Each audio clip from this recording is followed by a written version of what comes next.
Coming up on today's edition of the Locked On Raiders podcast, you'll hear from both Madd Maxx Crosby and new Raiders safety Marcus Epps, two guys that are tasked with helping turn that Raiders defense around in 2023. That's all coming up on today's edition of the Locked On Raiders podcast for Tuesday, June 27th, 2023.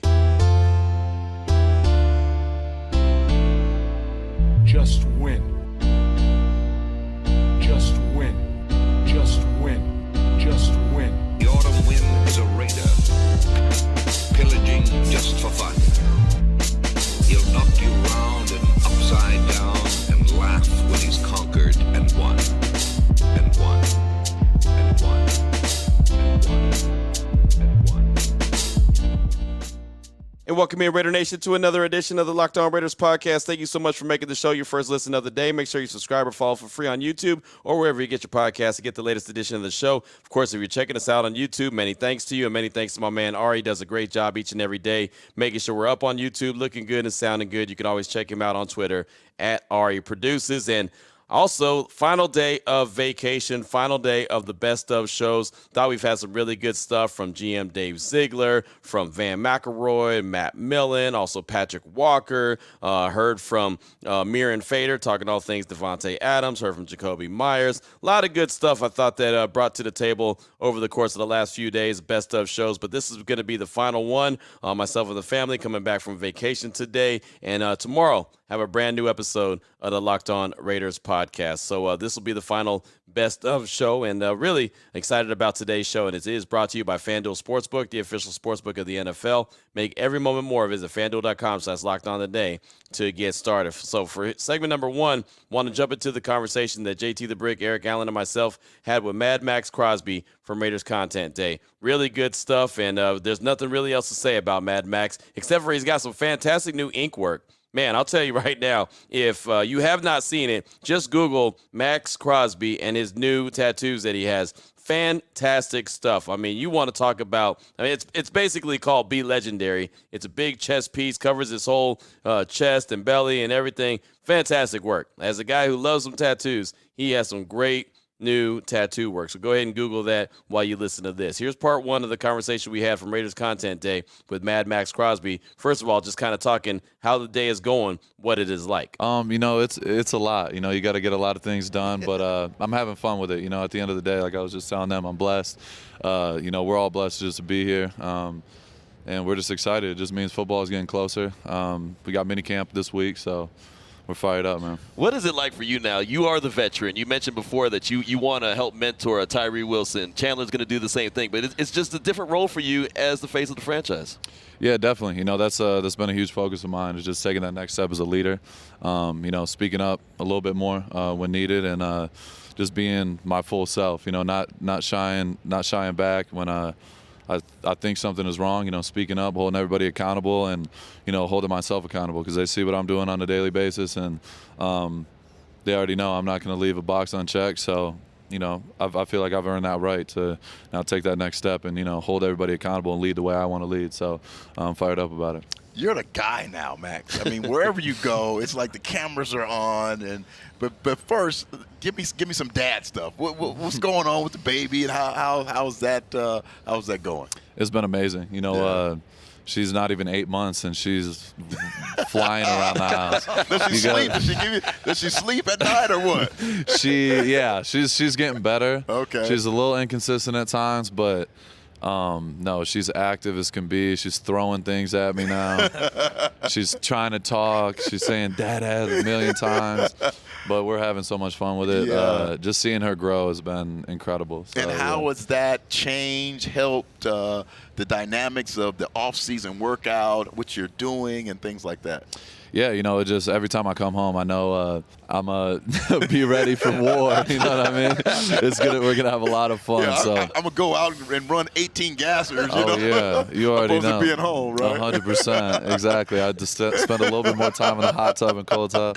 No, but it's honestly it's amazing. That's awesome. Just seeing her grow, it's been the coolest thing ever. Time's flying, and everybody has said the same thing to me, like, you don't realize how fast it goes. Yeah. Just take advantage of every moment, and just be present. And that's really all I've been focused on. Obviously, besides being in the building, when I'm out, is just being present with my daughter, and it's been really cool. So nice. Let's take a look at you with the alumni out at practice, and this means a lot to you. And I've seen that development, knowing you since you've come here, and how important these moments were for you with Phil and Craig Townsend. What's it been like, and how much study time do you put into the history of the Raiders? Because all these guys want to see you first when they show up at practice. Yeah, it's something that I really took serious when I came into the league. Being a part of the Raiders is not like any other organization, and the history is one of a kind. And I've really taken the time to learn about the past teams and the history of this organization. And there's so many legends and so many guys that really changed the way the game was played. And like Phil and Ted Hendricks, and being able to know their, not just them but their families, and taking the time to really learn who they are as people and what made them who they were. And it's been incredible. I remember being in Oakland my rookie year. It was actually Napa for camp, and Phil came and talked to the whole team. And I told, in that video, I told him, I'm like, you changed my mindset. He had this speech that was it was the wildest speech I've ever heard, but it really hit home, because that's what it takes to be at that level, be a dominant defense, and those guys are the ones that I look up to, and it's incredible. I just want to follow up with Ted Hendricks. I'm so happy you said that. Yeah. If you look at his career and what he did off the edge on special teams, blocking kicks, you've had a little bit of that go on, and then just to be a hybrid guy that can go from one side to another. Your conditioning now, what's different? I mean, you're a big UFC guy. What are you changing and evolving with when it comes to your conditioning? Yeah, honestly, that's always been something, people like to point out is, being a white DN, the first thing you hear is blue collar, he works hard, big motor, that's what they talk about. And you really, you can't avoid that. But at the end of the day, I truly, my conditioning is something I feel like separates myself from everybody else in the league. And I take it super serious. And, boxing has been a big thing these last 2 years, doing a lot of boxing, training, which is a whole different type of training, whole body, really will take you to a different place, when it comes to conditioning and cardio. So, yeah, for me, I have my base routine of what I do, my extra, you always see me doing the hundreds and gassers and things out to practice, but bringing other guys along with me has been also a big part of that. And, just exploring. I went on a 10-mile run when I went to Miami for the UFC fight. Hunter Campbell, he works with Dana.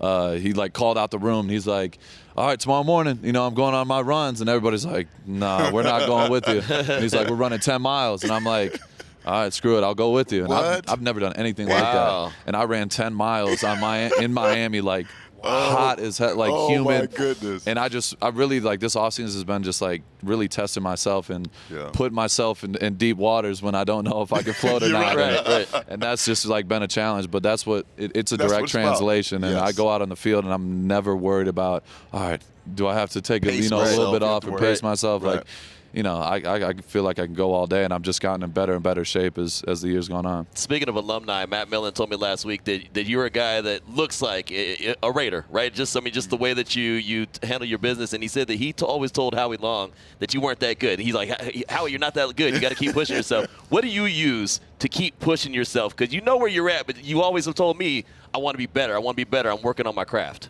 Yeah, honestly, I'm so far from where I want to be. Not only, from a personal standpoint, but as an organization, I want to win.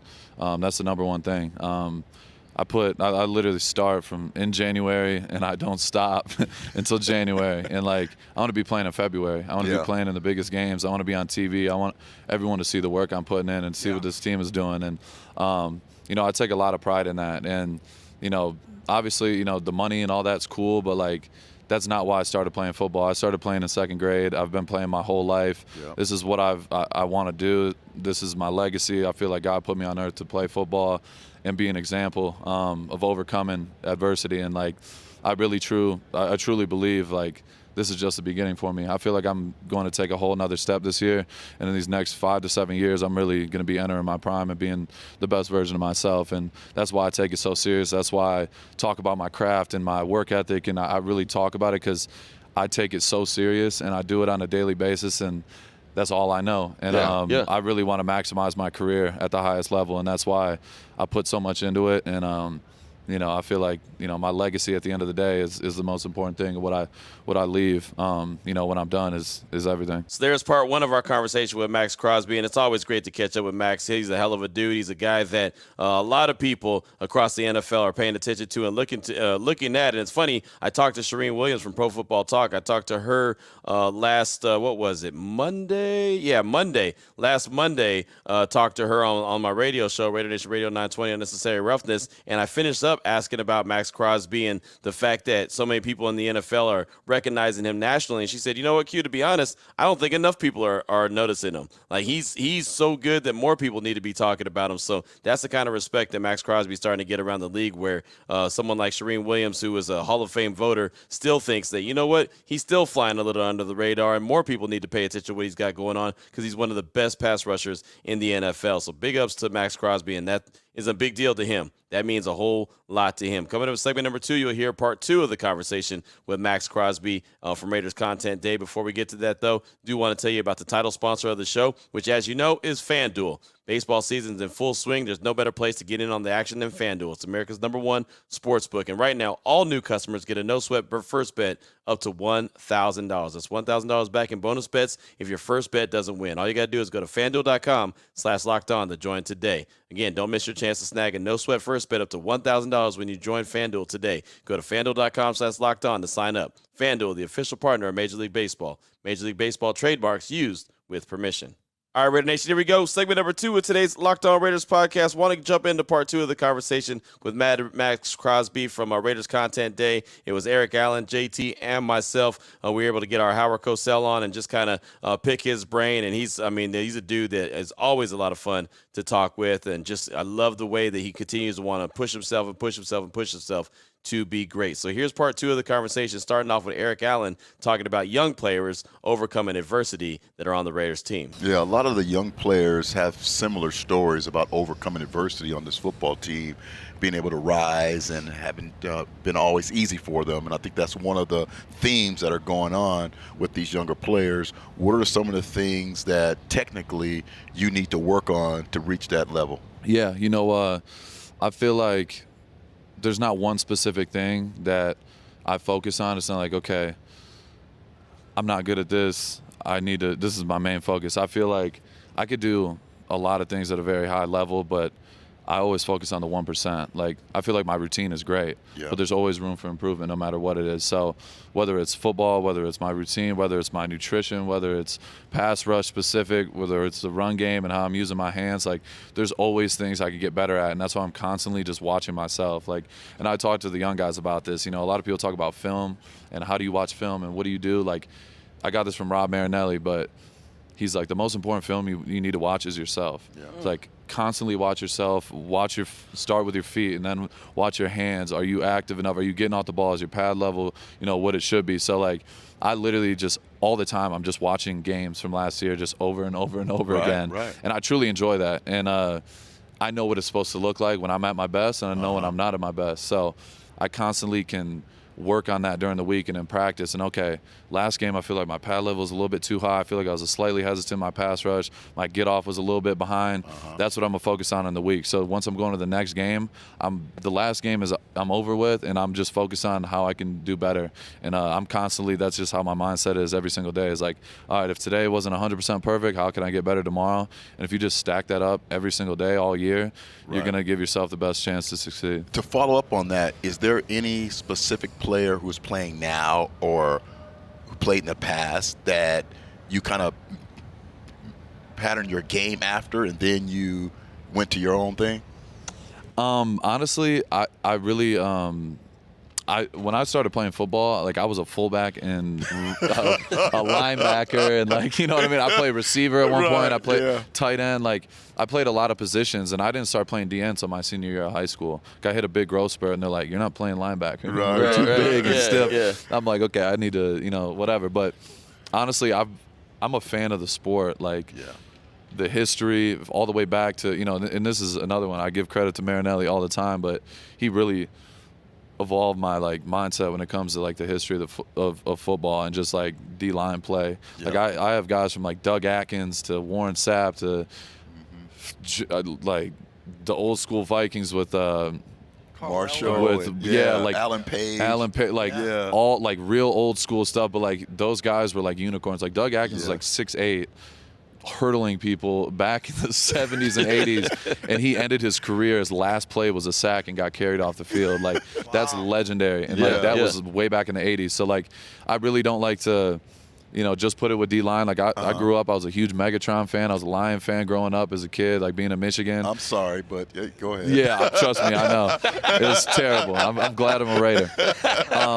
But yeah, like I'm really a fan of the game, and I appreciate every position, and I just love the game of football. So yeah, there's not one guy that I'm like, yeah, I want to play like him. Like my vision in my head, like even when I was in college and high school, like I always like envisioned what my favorite player would look like. And I try to just be that. I want the kids to look at me and be like, yeah, I want to play like Maxx Crosby. And like that's like the number one compliment. So like I really try to I don't try to be anybody. I just be myself on the field. And the fans see it, my personality. Like I'm just 100% me when I'm on the field, and that's what I try to just do every single day. Max, for our listeners and our viewers, how should Raider fans believe now? We hear about Patrick Graham. He wanted faster, more explosive. Dave says smarter players. So players come and go. Denzel Perryman's gone. We talked about Hayward being gone. This is a business. You're a foundation player here. When new players come in, like Spillane and Epps, and you believe this defense is going to evolve and get better, how could we see that? How's that going to happen? Yeah, I love the guys that we brought in. I love what we're doing. On the outside world, everybody's going to have an opinion, especially when you're not winning. They deserve to, have their criticisms. I get it. We're 6-11. Last year. It's not good enough. It's unacceptable. And I take it extremely personal. So, yeah, the fans have a right to be upset. But I know this. I know guys are putting in work right now. We have a close team. Guys are off the field doing things together, and we're doing the right things to put ourselves in a position to be successful. And the outside opinions, we appreciate them, because at the end of the day, when it's bad, you're going to know it's bad. And when it's good, you're going to know it's good as well. So, I've been on the Raiders for 4 years now. We've been in the playoff one time in my 4 years, and that's just not good enough. So I totally understand where the fans are coming from, but I really do love this group. I feel like the coaches, coaches and players have really looked in the mirror and realized, okay, this is what we need to do. What we did last year was not good enough, and it's simple as that from top to bottom. So if we get a bunch of guys on the same page that are bought in on winning, not just individual stats, not just – all right, I'm going to have my success, I'm going to be good. If we do it for each other, everybody's going to have success. Everyone's going to, do above and beyond of what, the outside world expects. So it's really about just buying in and believing in the guy next to you, and that's going to give you a great chance to win. And like I said, people have their opinions on what we should do as an organization. We need to draft this guy. We're getting rid of these guys. What are we doing? They get paid for a reason, upstairs, and they have a vision of what they want. And I would be crazy if I didn't believe in that. They believe in me. I believe in this team. And I feel like all that matters is the guys in this building putting in the work every single day. And we have to go out there and produce for the fans and just prove everybody that we're a good team and got a lot going for the future. What have you noticed differently from last year, OTAs? I mean, I've been out there a couple times, and it looks like you guys are moving around station to station faster. I'm noticing you go and kick the ball, make sure you put your foot on the ball and touch it first. It just seems like there's just a lot more intensity, even though it's early on. Yeah, I feel like at the end of the day, football is meant to be it is a game, and it's meant to – you're supposed to have fun when you're out there. Right. And I feel like that's what a lot of people forget, and especially being at this position. There's a lot of money on the line. There's a lot of pressure, a lot of things going on, but it's football. Football is a simple game played by a bunch of grown-ass men. And it's just, you have to truly enjoy it. And if you're not having fun out there, if you're not enjoying it, you're not going to win. Right. If you're always tense, you're worried about, all right, are we not going to do – if you're thinking about it too much and you're overthinking, you're a step behind already. Yeah. And I try to encourage my guys, like, run into the ball. Like, even in warm-ups, like, I'm trying to beat everybody, and I'm just on purpose just to piss them off. But, like, I try to keep a friendly competition. I try to keep as many handshakes as possible and, like, really just try to bring fun into the game, because at the end of the day, we're working relentlessly. Everyone's putting in work. Everyone takes it serious. But But at the end of the day, you got to have fun. You watch the Warriors; they've won 4 titles. They're out there having fun, smiling, flying around, and they trust each other. And that's what it's really about. Like, being on the same page, having fun, and just working together and never leaving a guy behind. And that's been my mentality, not leaving any box unchecked, bringing the guys with me. If we're going to do extra runs, it's a cult. Y'all are doing it with me. And if you don't do it one day, you're done. You're not doing it. The grip workout's the same thing. We have an army of people in there doing the extra grip workout with me. And, like, that's what it's really about, is just having fun with it, but also realizing you can't let your teammates down. You got to be there every single day. Max, one more quick one. What do you want to do in the community? I know how much this community means to you. You mentioned Michigan back home. In about a minute or two, how do you want to wrap this up with how you want to evolve and grow in the community? So I got a big announcement coming. Okay. I'll let all the details and all that come out, but I'm starting my first foundation. Awesome. I'm having my foundation, and I'm super fired up about it. We're going to do a lot of things. It's going to cover a lot of ground, but, focus on mental health, teen addiction, animal rescue, covering a lot of things. But I'm starting that up. I'm really fired up about it. Awesome. Be able to help, people not only in Las Vegas, but all over, from Michigan to Texas, and, just be able to give back in the way I want to. So we're going to be doing a lot of great things. They'll be announced here in the next week or so, and I'm super fired up about it. But, yeah, it's all about giving back at the end of the day. Last week, I was able to talk to 30 kids who just graduated dealing with teen addiction. Kids, going through what I went through, and seeing them, kids having 4 months sobriety, a year sobriety, and being able to stand in a room with them and talk and share my story is really what it's all about, and just giving back. So, yeah, it's an honor every time I get to do it. That's why, after my first year of sobriety, I came out and told my story about, how I got clean, is because I can come back and help somebody out, and I'm able to do that every single day, and it's honestly the greatest thing I feel like I've accomplished in my life. Thanks for the extended time. We know you're busy. Thank you. Yes, sir. Appreciate you guys. So there was part 2 of the conversation with Maxx Crosby from Raiders Content Day at the Iron Mountain Healthcare Performance Center, Raiders HQ. Coming up in segment number 3, you'll hear our conversation with new Raiders safety Marcus Epps, another guy that I mentioned in the flying under the radar type conversation that we were having earlier last week, as a matter of fact, on the Locked On Raiders podcast. You'll hear from him from Raiders Content Day. That's coming up next here on the Locked On Raiders podcast. Here we go, Raider Nation. Here we are closing out segment number 3 of today's Locked On Raiders podcast, and we're going to close things out with new Raiders safety Marcus Epps. This is a conversation that JT, Eric Allen, and myself had on Raider Content Day at the Intermountain Healthcare Performance Center, Raiders HQ, and we just started off talking about how it feels to know that the Raiders are real big on him, made him an early free agent signee,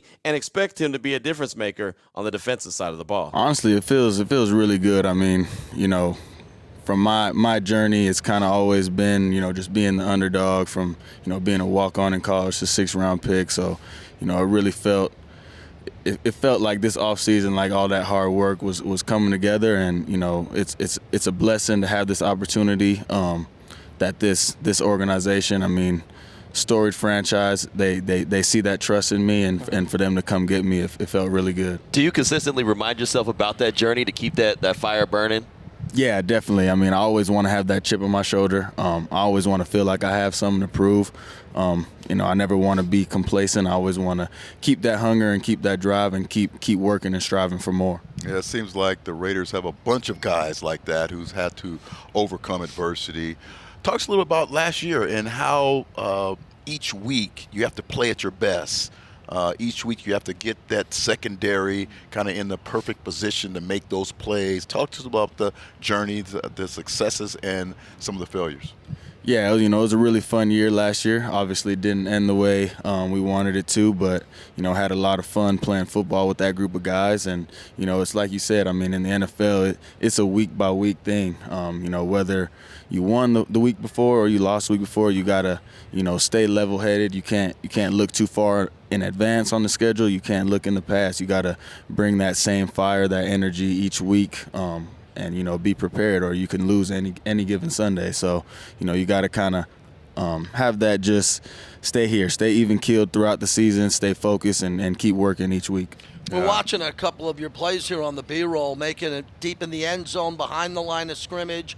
How do you describe your play, the running game, and especially being on the back end and being a ball hawk at times? What's the best description of the style you play? For me, I like to think of myself as a pretty versatile DB. You know, I feel like I can play free or strong. I feel like I can slide down in the slot and play nickel if I ever needed to. But that's just, you know, that's for my work ethic in the off season of just always trying to sharpen my tools, sharpen my skill set, so that, you know, anywhere I'm asked to play on the field, I feel comfortable. Whether it's in the box, whether it's deep in coverage, low in coverage in the slot, you know, I want to feel comfortable. So, you know, I make sure to put that work in the off season to always sharpen my skill set. How much have you embraced that leadership role also in that secondary room now, being brought in as a free agent? Yeah, it's been cool, man. Honestly, you know, coming in, I just wanted to make sure that I was being myself. You know, first and foremost, I wanted to make sure I was really getting to know the guys and making an effort to get to know everyone in the room. You know, and then I feel like that leadership comes. It's got to come naturally. Right. You know, I didn't want to come into the room and try to like really force it. I just wanted to, you know, develop those relationships and, you know, be a part of the group.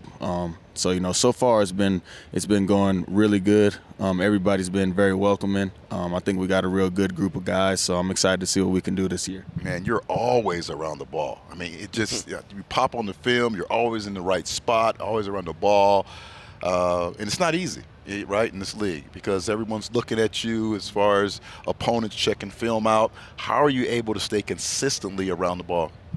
I think it's just film study. You know, each week you got to make sure that you're prepared. I mean, if you can come in prepared, if you know what the offense is going to do, it makes it a lot easier out there.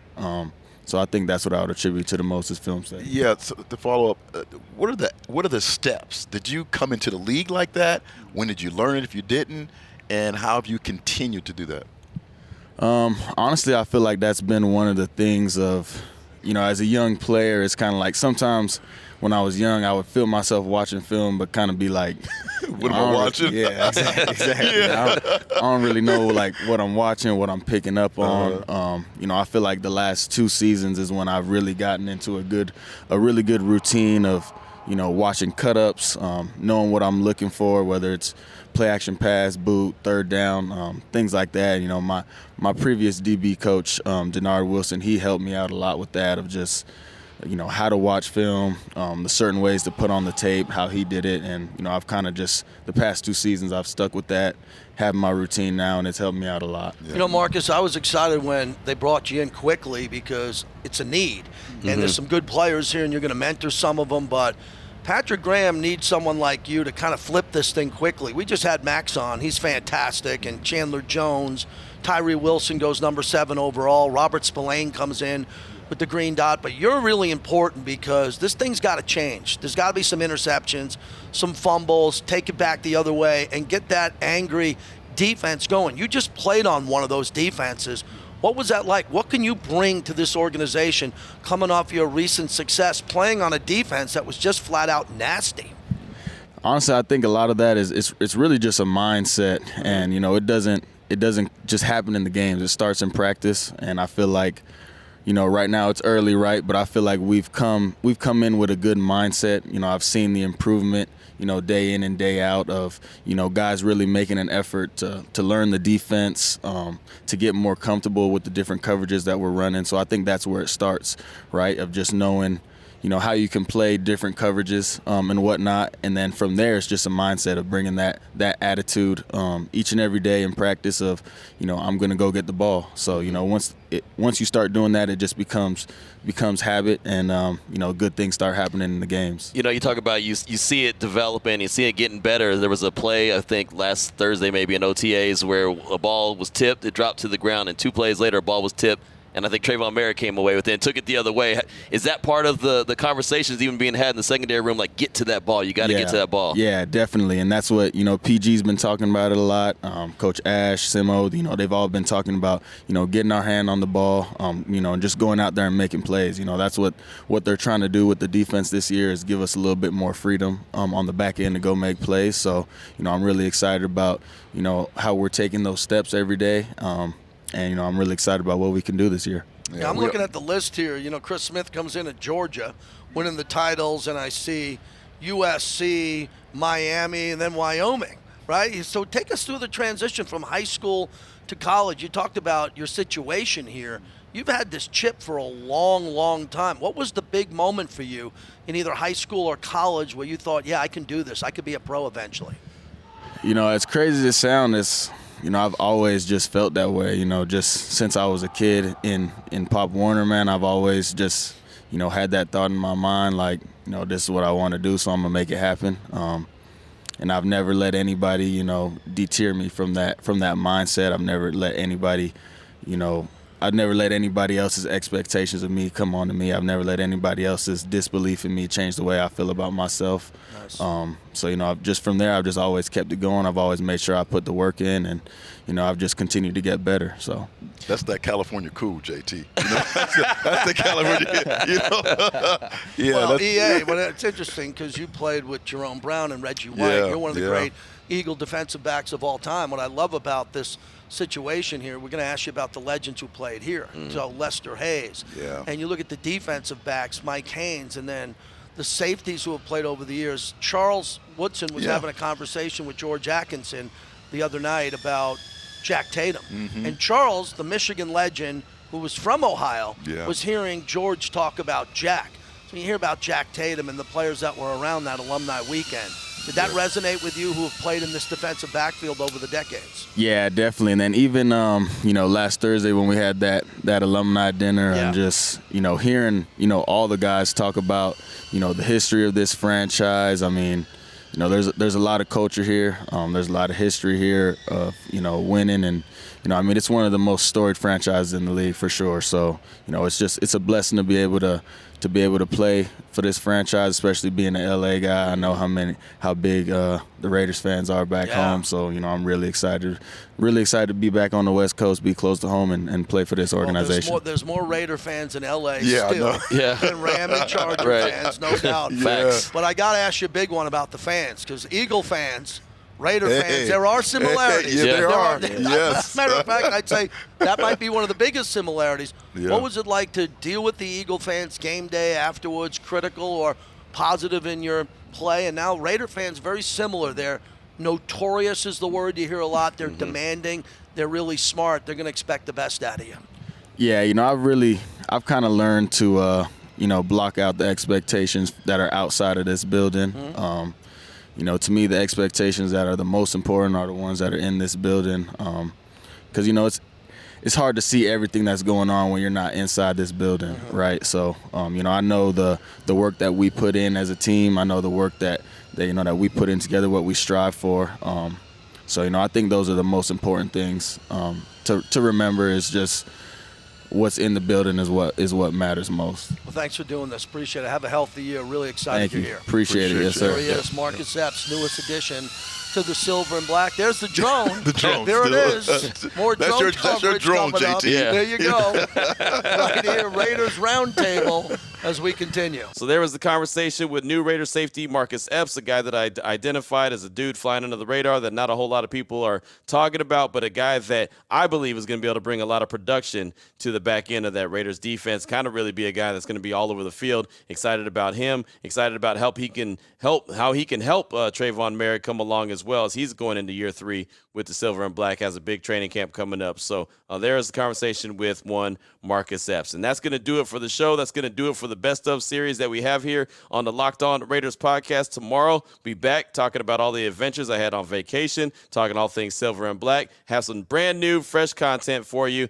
as vacation time is over, and it's time to get back to Raider content full throttle, both here on the podcast and on Raider Nation Radio 920. So until tomorrow, Raider Nation, take care of yourself, take care of your family, love on your family. Most importantly, as always, just win, baby.